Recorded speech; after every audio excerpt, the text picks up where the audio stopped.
Welcome to the show, and welcome to Glow So Bright. Please forgive for any sort of gunfire you may hear in the background. We're at the range today, so please deal with that. Also deal with any sort of airplanes, wild animals, wind, or any other things in the background that may cause noise. So in today's video, I'll do a review and evaluation and my initial impressions on the Geissele Super Duty rifle. It is Geissele's flagship AR-15 pattern rifle, chambered in 5.56, and features all of Geissele's components into one package. So let's get started. So before we begin, let me go disclose my sort of relationship I have with Geissele. I have none whatsoever. This rifle is purchased from my own personal and private funds. They are not aware of me doing this video. I have not received any sort of money, free product, or any other compensation by Geissele for this, and my own experiences with this particular rifle is done with this one for my own money. And I put about 900 rounds through it, which isn't very high, but I did place it through various types of competitions, various different types of shooting, and this rifle is often featured as a test rifle for me demonstrating other concepts in the channel. One thing to keep in mind is that no matter which configuration of Super Duty you get, whether it's an upper receiver, a kit, or a complete firearm, you will need to get your own sights, optics, and a magazine for it. So be aware of that.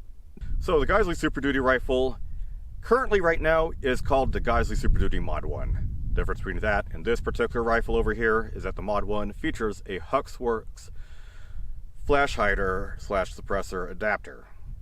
Also at the rear end plate of it, it features one that has a QD cup. The earlier ones don't have that. This particular rifle over here comes from a kit. However, you can also get upper receivers as well as entire rifles. The rifle comes in 3 different colors. This one is in Luna Black, and it's the cheapest option out there, but also features other anodized finishes such as flat dark earth and 40mm green. 40mm green resembles the color of that of the casings of belted 40mm grenades for the Mark 19. I would prefer to have a tan rifle, but this one I got on a sale as Brownells on a kit, so all components in this rifle, except for the lower receiver, are Geissele. Now besides different colors, the Geissele Super Duty also has various different barrel lengths. This particular one has a 16-inch barrel and a 15-inch handguard. However, you can get shorter barrels as well, such as 14.5 inches with a shorter handguard, as well as a 11-inch and 10-inch barrel with an even shorter handguard.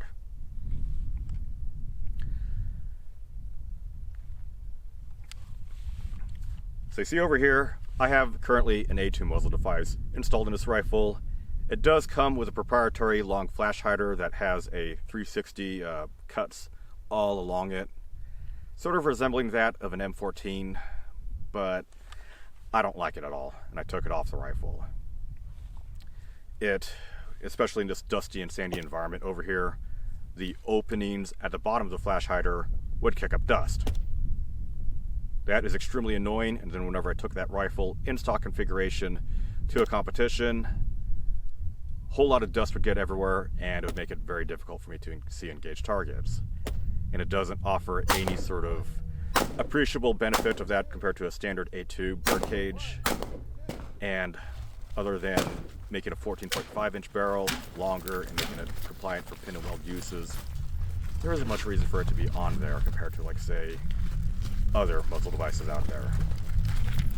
Another thing is that the older generation of Super Duty rifles, not this one, featured a Surefire closed flash hider, which sure has shared some of the same problems, but at least you can take Surefire SOCOM suppressors and mount it to the rifle, which at least it's that. But now with the Huxworks one, it's a bit more modern, but for now, since I don't run a suppressor with this rifle, I don't have any opinions on it whatsoever. Other than that, I don't really like the stock flash hider. Over here we have a 15-inch handguard, and this one is proprietary, and it locks into the upper receiver in a proprietary fashion. So both the upper receiver and the handguard are proprietary, but at least the handguard can be configured in various different barrel lengths of the same style of rail. The rail itself is very similar to that of the Geissele Mark 16. No, I cannot take this rail directly from the Super Duty and mount it on an ordinary rifle.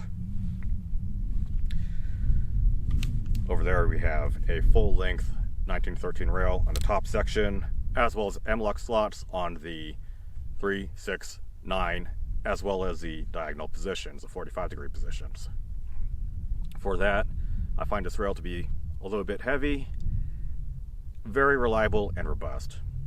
The way this rail attaches to the barrel nut is done through a more or less like a friction fit sort of design. However, with my own basic experience with the rail, I find it to be quite robust and ergonomic. Slightly a bit on the heavy side, but not too much of a problem with me. And currently on this handguard, I have affixed a Surefire 6000 series Vampire light, a dual white IR light that is selectable, as well as either a Magpul or BCM QD sling swivel socket, as I prefer to have the sling mounted in the forward position. On the top I have a Magpul Pro front sight. Along this rail, various different M-lock slots, and I have BCM M-lock covers which pop out. Kind of annoying, so I secured that with Ranger bands. One malfunction, a little bit of a hiccup. On the rear 45-degree positions out there are quick QD cups which can accept standard QD sling swivels.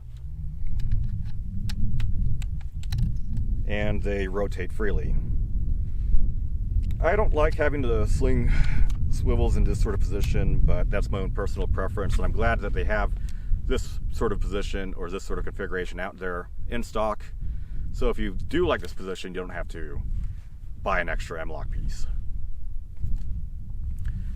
At the barrel, we have ourselves a Geissele chrome hammer forged barrel that is 16 inches. Various other different barrel lengths are out there, 14.5, 11, 10 inches, like various ones out there. And they're working on heavy barrel profile firearms as well, and also longer barrel lengths like 18 and I think maybe 20 inches. But the barrel, even though despite it being chrome lined and hammer forged, this is a really good barrel. I find the performance on it on par with purpose-built stainless steel competition barrels such as that of White Oaks. However, with additional testing, this barrel does not have much of an impact from heat stress. And with that, you basically get your cake and eat it too for a higher price. You have a stronger, more accurate barrel that can also handle high round counts and can handle heat stress tests. Other content creators out there on YouTube are able to do full auto testing on it, and this entire upper receiver group performs extremely well for that. But another thing about this sort of barrel is that it features a mid-length gas system, and the gas block is solid and pinned to the barrel. Now, why is that important? Having a pinned barrel is one of the most robust ways to secure the gas block to the barrel, and it's more likely to have the barrel be worn out than have the gas block walk off or break. Unlike, say, other designs that use set screws locked in with red thread lock, this is an extremely robust and solid design, and it's something that I prefer, or I find it to be the best way to secure the gas block to the barrel. Going down further on the rail, we have T-marks on the top, and on the upper receiver itself, we have a Geissele forged, it's not Geissele forged, but Geissele milled out this upper. And it's proprietary, and it features a crevice that interlocks with a handguard. This is a very solid way for it to secure the handguard to the upper receiver. And what's great also is that there are engraved T-marks all over the top rail. A nice little touch and attention to detail. These are engraved, And unlike ones that are laser engraved, if you spray paint or Cerakote this rifle, you can still look at the T-marks, which is quite handy and nice. Standard forward assist. We have a Geissele Super Airborne charging handle, which is similar to the Super charging handle, but a slimmer profile, which reduces snagging. Ambidextrous, provides gas mitigation over a standard one. It's a very nice touch and very useful for the rifle, especially for me to do manipulation with the rifle or clearing malfunctions. Looking at the lower parts kit, there's a knurling on the magazine release, the front and rear takedown pins, and I wouldn't go out of my way to replace existing ones on an existing rifle with those, but they're not bad. Has a Geissele Maritime bolt catch over here, which I have mixed feelings about. While it does make it easier for certain types of manipulation, while I never had any sort of durability problems with this, it could break. And there's some, I'm not sure if I'm having problems with bolt lockback due to tolerance issues with the lower receiver, or if I'm just using lousy magazines. So that is a bit of a concern. Lower receiver is not Geissele, but I mean it's a commando store lower, so it's made by RBI, which is now defunct. Take that as you will. Down to the first barrel. The Over here? No, that's safety, I really like this. This is Geissele Super Safety, and it is a very, very nice safety. It has a very positive indent from both safe and semi-automatic function, and it can go, and it's ambidextrous, but has a very short throw on the right hand side, like a current issue M4A1 rifle, but a standard sort of style on the left. And for aesthetics, it resembles that more of a GI type of safety, which I prefer over, say, the Radian or others out there. One thing that I didn't like about it is that they gave me the wrong documentation. Not too difficult to figure out, I just needed some punches, but that is a bit of annoyance. And they gave me the documentation for the Posi-Lock safety, which is also an ambidextrous safety, but not the premium safety. Neither of them are bad, but it's quite annoying to figure out if they give you the wrong instructions when you put the thing together. Trigger is excellent. The trigger we have over here is the SSAE X. X means sort of like a semi-flat type of trigger. It is a two-stage trigger that has a very, very, very clean crisp, and I break very tactile, extremely useful, and great for both close range work as well as long distance shooting. And I find it to be excellent. I prefer the external feeling of it. Yes, it's a MIM part, but I find it to be quite good. Is it something worth the standard retail price to put into an existing rifle? No. There are better bargains out there, or triggers that are more or less almost as good, or even just as good, if not significantly cheaper. The trigger is quite nice. The trigger guard is that of aluminum, and it works nicely with mitts or gloves. The grip. I don't like the grip at all. The grip is, if I remember correctly, the Geissele A16 or A17 grip. I'll put the proper grip down here. But this grip, I find it to be like a side grade from that of the A2, which is kind of pointless. Too sharp of an angle that I don't like, but I do like the knurling on it, the texture on it, but I don't like it. I got rid of it and replaced it with a BCM grip, which I find to be more ergonomic for my own shooting style, disabilities, and injuries.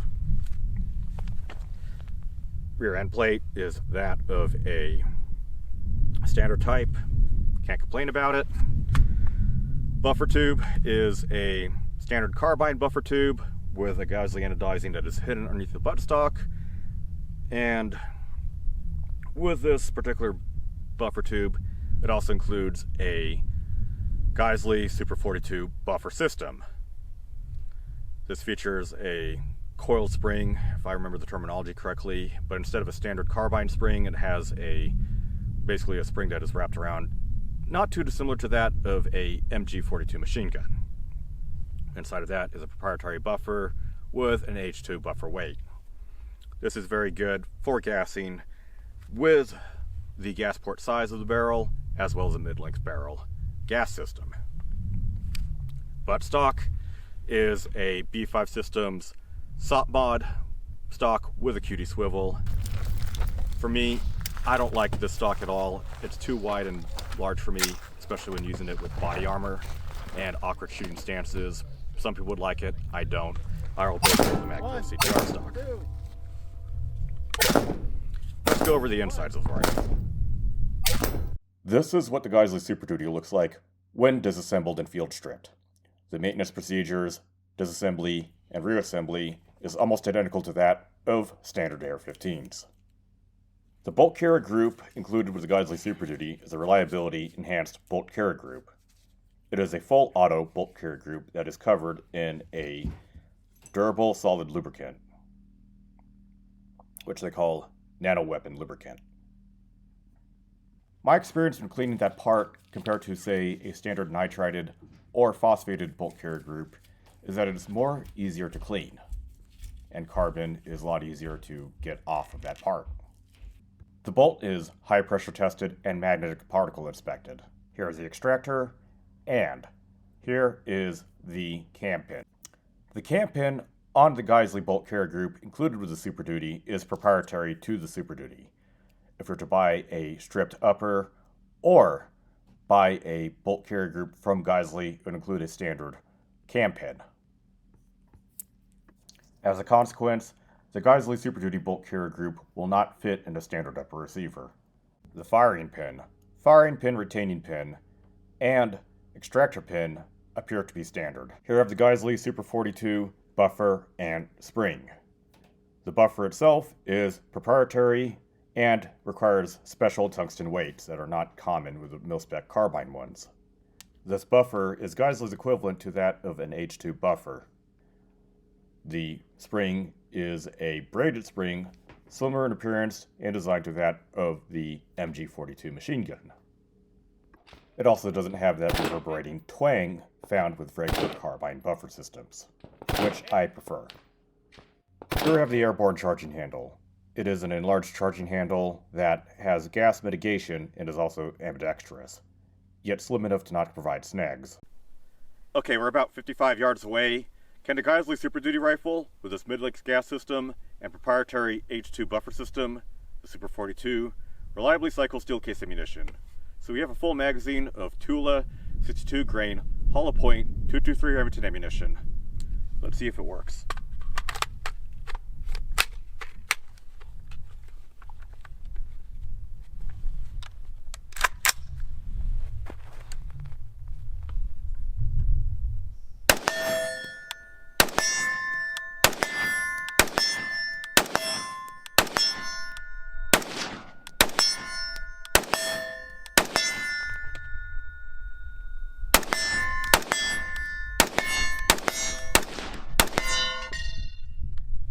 The steel target fell over.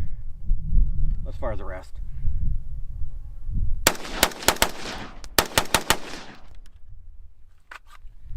Handles the full magazine just fine. With the Geissele having a cold hammer forged barrel that is also chrome lined, how accurate is it? Let's go find out. So here I have this rifle configured in a way to help eliminate my own shooter errors. So I have a Crimson Trace Hardline Pro with 4-16 power scope, first focal plane with an MOA based reticle. Not the best scope, but for the purposes of shooting at 100 yards, I'd say it's adequate enough. It is mounted on a primary arms GLX cantilever mount at a 1.5 inch height, and everything is torqued down to proper torque specifications. The scope is also leveled using a bubble type of level, both on the upper receiver and index on top of the scope. Here we have the A2 muzzle device affixed to it. I'm too lazy to take it off, but it may cause some sort of shift and variable when it comes to shooting. And also, another variable would be me, my skills as a shooter. I'm not the best shooter in the world, but I'll try and make do.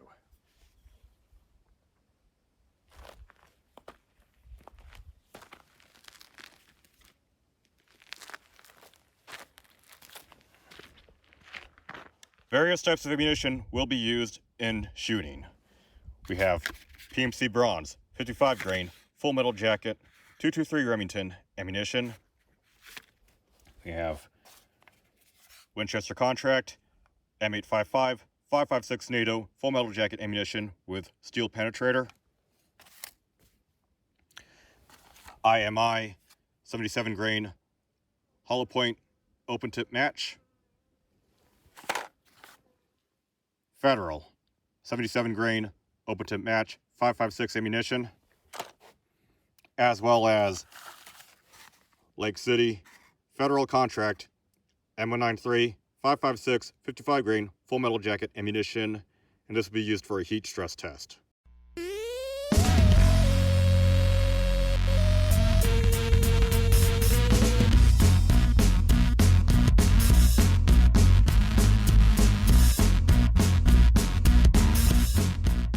Yeah, that shooting wasn't good for that particular time. However, you want to go see more 9-shot groups, go check out the other videos on his channel. I'll link it down in the video description below. And this rifle has been shown to be more consistent than during that particular firing iteration. Okay, we're gonna go do a accuracy and heat stress test. So we're gonna go do a 9-shot grouping using Lake City M193, 55 grain, full metal jacket, 5.56 ammunition, and then we'll do a 9-shot grouping. Okay, we're gonna go do our heat stress test. So, how does the rifle perform with the barrel being cold, then heated up rapidly using stress and rapid firing? How does the point of impact shift and expand? Let's go find out. We're gonna go use 9 shots of 55 grain, 5.56 Lake City M193 full metal jacket ammunition. We're gonna go use 30 rounds of random ammunition shot as fast as I can into the berm. Doesn't really matter what ammunition I use. And then after the barrel's been heated up, I'll quickly reload and use another 9-round magazine. So let's go do our initial 9-round group.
Round's complete.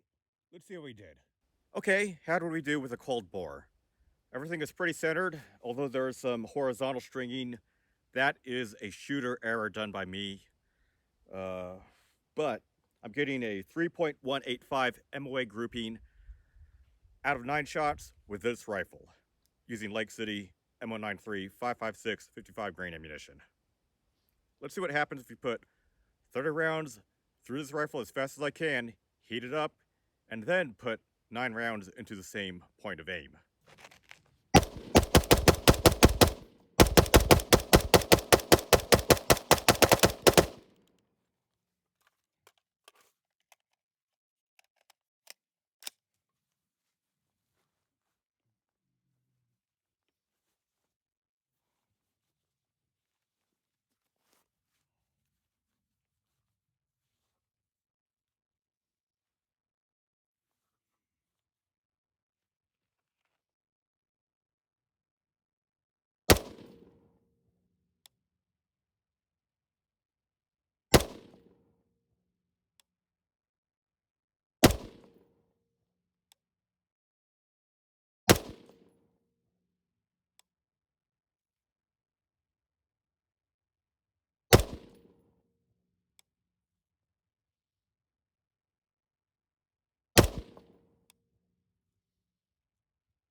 Okay, so we have a roughly 2.8 MOA grouping, and the point of impact is roughly the same, and group size is slightly smaller, which indicates that the initial grouping is my own problem, my own shooter error.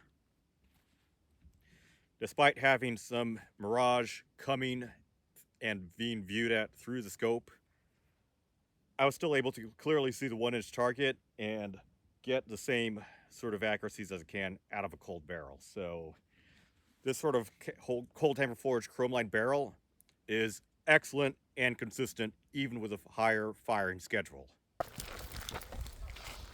As far as for reliability problems, same as any other AR-15, most often either user error or ammunition or magazine related. The first malfunction I encountered when using this rifle would be that since this rifle was purchased as a kit, I failed to secure the castle nut and stake it. That was a problem. That is definitely my fault. Otherwise, it had ammunition related malfunctions such as bolt override malfunctions, and I think that's due to the worn out Magpul 10-round magazines I have that are starting to be at their end of their service life, and bad ammunition, like using Bulgarian M193 ammunition that is overpressure and not of good quality control, as well as Scorpion USA 5.56 ammunition, which I've been having light primer strikes. Issues with that sort of particular type of ammunition, both Bulgarian Circle 10 ammunition and the Scorpion USA ammunition, have been encountered in separate firearms. But otherwise, I find that this rifle is pretty good. Oh yeah, another thing is me getting pebbles and sand stuck in a magazine, inserting it to the rifle, then getting pebbles and rocks and debris jammed in the trigger pocket, which has happened in several other rifles, and I attribute that to user error. So what are my other thoughts on the Geissele Super Duty? If you don't get it on sale, yes, I'd find it to be expensive. There are so many jokes about Geissele being expensive. Some of it is justified, and oftentimes when abbreviated on Discord, on online forums, on Reddit or whatever, they call it like $G$. And sure, there are things out there like $20 or $30 aluminum GI magazines being sold when you can get Brownells ones for $10 that are literally the same. You have other things here and there, but as a whole entire package, if you get it on a sale, at the lowest I've seen these, especially on a Black Friday sale or a sale after SHOT Show, for about $1,500, and that is a stellar deal, especially when you get the quality control out of this weapon compared to other AR-15s out there. The barrel is consistently good, and it has all the Geissele flagship parts that people put on their rifles as an aftermarket add-on, but everything is on the rifle by default. And with that, I don't have any restless rifle syndrome with this. As soon as I just found a configuration I like for the rifle for the external accessories, so a Surefire IR Scout Light, which I passively use with night vision goggles, and low-powered variable optic for the wide open desert and various different environments, with a top dot for an alternative aiming optic for day or night use, and a furniture that I like and find comfortable for myself. There isn't really anything I would change on this rifle until I wear it and break parts on it, which, like even for a Geissele, that will happen. If you compare the street price of the rifle, the value and features you get out of it, and compare that to other contemporaries such as from Daniel Defense or BCM or CAC or Hodge or whatever, I find this to be quite good. And I highly recommend it, and I'm keeping this rifle for the long term. Now, what other thoughts and I have about this? Since I will like this rifle, I'm going to go use it as a standard test rifle, or the standard rifle I use for competitions or testing ammunition types, or using it as a demonstration piece. And I find this to be quite good. So, that's my thoughts on the Geissele Super Duty rifle. If you do enjoy this video, go give it a like and hit that like button. If you don't, dislike it. Comment down below on what you think. Read the video description, and If you'd like to financially support me, either donate to my Ko-fi or my crowdfunding platform. Still working on that. More than likely it's going to be Subscribe Store, but I'll try and figure out in the near short term. But please subscribe and share this channel and these videos. It really means a lot to me, and it's one of the best ways to support the channel. And yeah, I'll harp on this all day long, but we need to have better videos out there. There are some that are better than mine, but there's several more that are much bigger out there that are worse. Usually consumeristic slop out there to rob you of your time and your money. And you end up just getting garbage, and you end up like just dealing with a different form of consumerism, which I don't advocate. What I do advocate is for you to get proper training. Like even something simple I see that people don't do is like zero their weapons, maintain them properly, or get basic hearing protection or the basic supplies needed to attend a training course. Do that. Just do that. It doesn't matter if you have a PSA rifle that would have quality control issues and would wear out quickly, or a Geissele Super Duty that would, while good, not you do any good if you don't have the shooting fundamentals in place. So please get on to that. But yeah, this video is brought to you by Glow So Bright. Thank you very much for watching.